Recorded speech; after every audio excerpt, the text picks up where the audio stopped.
Good morning વિદ્યાર્થી મિત્રો, કેમ છો બધા? મજામાં? ધોરણ 9 ની અંદર ગુજરાતી વિષય 9 ના ગુજરાતીમાં મિત્રો આપણે 14મો પાઠ પૂર્ણ કર્યો છે. એના શબ્દાર્થ એટલે કે શબ્દ સમજૂતી કે સમાનાર્થી એ ત્રણે એક જ છે. વિરુદ્ધાર્થી, તળપદા શબ્દો અને સ્વાધ્યાયનો પહેલો પ્રશ્ન એ પૂર્ણ કર્યો હતો. એનો બીજો અને ત્રીજો પ્રશ્ન પણ પાઠની અંદરથી જ આપણને મળી જાય છે. એટલા માટે એ તમને હું હોમવર્ક ની અંદર આપ્યો છું. સમજાણો તમને? ખૂબ જ વ્યવસ્થિત રીતે સ્વાધ્યાય કરતો હોય તો પાઠની અંદરથી જ આપણને પ્રશ્ન જવાબ બોલતા આવડી જ છે.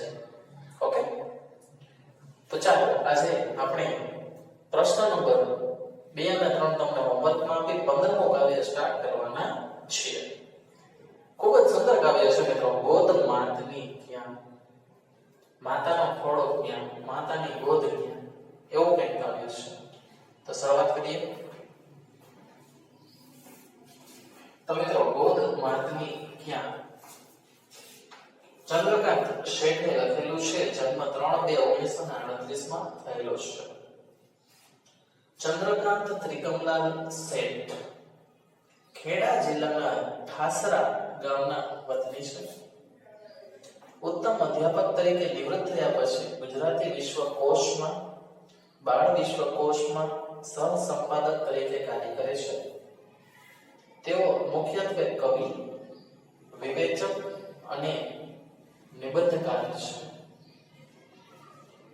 પવન રૂપેરી ઉઘડતી દિવાલો, પડઘાની પેલે પાર એક ટહુકો પંડમાં, ગગન ખોલતી બારી, શગે એક સરહડીએ, જળ વાદળ ને બીજ તેમના કાવ્યના સંગ્રહો છે. ઉત્તમ કવિ છે મિત્રો, કાવ્ય સંગ્રહ લખે છે.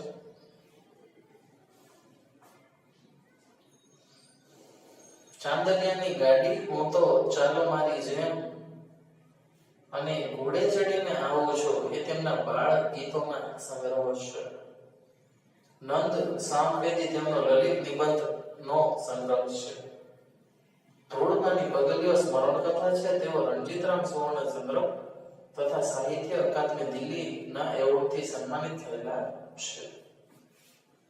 હવે આ તો થઈ લેખક છે, કાવ્ય લખનાર એની વાત છે, એનો પરિચય છે. હવે એના પછી જે કાવ્યની અંદર શું મટીરીયલ છે એની વાત કરીએ. માની મમતાથી ઉપર આ સૃષ્ટિમાં બીજું કશું જ નથી. એ ભાવ આ કાવ્યના કેન્દ્રમાં છે. આ સૃષ્ટિના દુર્વયી રૂપો અને જુદા જુદા તત્વો સાથે માનવ વાત્સલ્યથી જુદી જુદી સ્થિતિઓનું અહીં નિરૂપણ થયું છે. જીવનમાં બીજું બધું મળશે પણ માની ગોદથી વિશેષ મૂલ્યવાન બીજું કશું નથી. માના સમગ્ર વ્યક્તિત્વમાંથી માત્ર ને માત્ર પ્રેમ, વાત્સલ્ય અને કરુણા જ દ્રવતી હોય છે. એ આકર્ષક લય પ્રાસ દ્વારા આ કાવ્યમાં પ્રગટ થયું છે. તુલના દ્વારા માતા માટેના ભાવચિત્રો ખૂબ જ સુંદર રીતે બનાવ્યા છે. માતાની તુલના કોની કોની સાથે કરવામાં આવે છે એના સુંદર ચિત્રો લખાયા છે. તો કાવ્યની શરૂઆત કરીએ. છત મળશે, છત્ર મળશે, ગોદ માતની ક્યાં. છત પણ મળશે અને છત્ર પણ મળશે. છત એટલે અગાસી, જે છાંયડો, આપણે ઘરની છત હોય એની વાત કરીએ. જે છત્ર એટલે જે ઓઢવાનો, બરાબર, એ પણ મળશે પણ માતાની ગોદ નહીં મળે. શયનખંડ ને શૈયા મળશે, 16 માતની ક્યાં. શયનખંડ એટલે જે સૂતા હોય એ ઓરડો, અને શૈયા એટલે પથારી, એ પણ મળશે પણ માતાની ગોદ મળશે નહીં. રસ્તા મળશે, રાહ મળશે, રાહત માની ક્યાં. રસ્તા પણ મળી જશે અને મુસાફર પણ મળી જશે પણ માં છે એના જેવી રાહત ક્યાંય મળશે નહીં. ચાંદ સૂરજને તારા મળશે, આંખો માની ક્યાં. ચાંદો સૂરજને તારા મળી જશે, માની આંખો ક્યાં મળશે, એટલે મૂલ્યવાન આંખો ક્યાં જોવા મળશે. પલ્લવ ને પુષ્પો તો મળશે, પાલવ માનો ક્યાં. પલ્લવ ને પુષ્પો, પુષ્પો પણ મળશે, પાલવ પણ મળશે પણ માં છે એનો પાલવ ક્યાં મળશે નહીં. એના સાડીનો છેડો છે એ ઓઢીને આપણે સુઈ જાય તો આપણને કોઈ પણ જાતનો ડર લાગે નહીં. આ તમે અનુભવ્યું હોય છે મિત્રો. જ્યારે તમને કોઈ જાતનો ડર લાગે ત્યારે માણસે તમે નાના હો અને નાના ખોળામાં એમની સાડી છે એનો છેડો ઓઢીને સૂઈ જાઓ તો તમને વિશ્વમાં કોઈને બીક ના લાગે. આ એક હકીકત છે. સુર, તાલ અને સંગીત મળશે ટપકો માનો કે સુર છે, તાલ છે, સંગીત મળી જશે પણ માં છે એનો મધુર અવાજ સાંભળવા નહીં મળે. હાજર હાથ હજાર હોય પણ છાતી માની ગયા.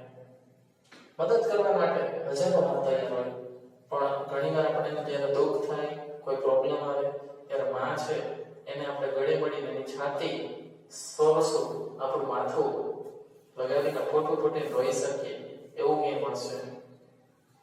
બારે ઓંટે મેઘ હેતની હેલી માંડી છે. ગમે એટલો વરસાદ આવે, ગમે એટલો પ્રેમ મળે આપણને બધા તરફથી, પણ જે માનો પ્રેમ છે એ તો માનવ પ્રેમ છે. એ માની હેલી ક્યાં મળશે? પર્યાવરણે પરબ સરીખી છાયા માની ક્યાં? ઉનાળો ગમે એવો હોય પણ એ ભર ઉનાળો હોય ને પાણીનો પરબ ક્યાંક મળી જાય તો કેટલી તૃષ્ણા આપણી શાંત થાય, તરસ છીપાઈ જાય. બરાબર? એવી માની છાયડા ક્યાં મળશે? ભર્યા શિયાળે હૂંફ આપતી માયા માની ક્યાં? શિયાળો હોય બરાબર, એમાં જે માની હૂંફ છે બરાબર, શિયાળામાં હૂંફ સરખી માયા માતાની ક્યાં મળશે? એટલું ખૂબ જ સુંદર કાવ્ય 99 પેજ ઉપર મિત્રો આપણે ભણ્યા છે. બોધ માતની પેજ નંબર કેટલા છે? 99. પેજ નંબર 99 ઉપર કાવ્ય નંબર 15 બોધ માતની ક્યાં? એ તમારી રફબુકમાં આજે કરાવેલું આખો પેજ નંબર 99 કાવ્ય સહિત રફબુકમાં એકવાર લખવાનું છે. કાવ્ય તો લખાય જ મિત્રો, કારણ કે એની અંદર જે મટીરીયલ આવતું હોય, જે અલ્પવિરામ પૂર્ણવિરામ આવતો હોય સ્પષ્ટ રીતે સમજાઈ ગઈ તો વાંધો ન આવે. ચાલો મળશો નેક્સ્ટ વિડીયોમાં. ત્યાં સુધી બધા મિત્રો ઘરે રહો, સ્વસ્થ રહો.